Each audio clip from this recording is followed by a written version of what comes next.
বিসমিল্লাহির রহমানির রহিম। আবার একটা দিন চলে গেল। আমি জানি আমি পুরোপুরি ঠিক পথে ছিলাম না। আমার নফস আমাকে টেনে নিয়ে যেতে চেয়েছিল, ক্ষণিকের আনন্দ, অস্থায়ী শান্তি। কিন্তু আমি জানি এটি শেষ পর্যন্ত আমাকে আরো দুর্বল করে। আমার নফস, কেন তুমি আমাকে এত দুর্বল করে দিতে চাও? আমি কি শুধু তোমার ইচ্ছা পূরণ করতে এসেছি? আমার তো একটা লক্ষ্য আছে, আমার তো একজন রব আছেন, যার সন্তুষ্টি আমার জীবনের মূল উদ্দেশ্য। তুমি কি জানো আল্লাহ আমাদের কেন নফস দিয়েছেন? এটা আমাদের পরীক্ষা করার জন্য, আমাদের শোনানোর জন্য যে সত্যিকারের শক্তি হলো আত্মসংযম।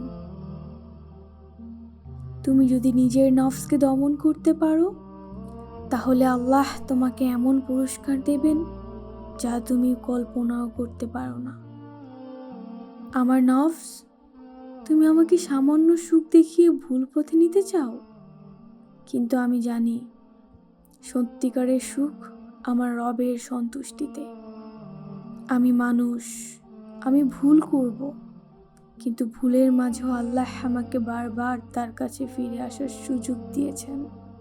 এই সুযোগ আমি হারাবো না। আজ থেকে আমি প্রতিজ্ঞা করছি, আমি নফসের সঙ্গে লড়াই করব। আমি জানি এটা সহজ হবে না, কিন্তু আমি জানি আমার রব আমাকে সাহায্য করবেন। তুমি কি জানো আল্লাহ বলেছেন, যে নফসকে সংযত করে এবং আল্লাহর পথে চলে সেই সফল হয়।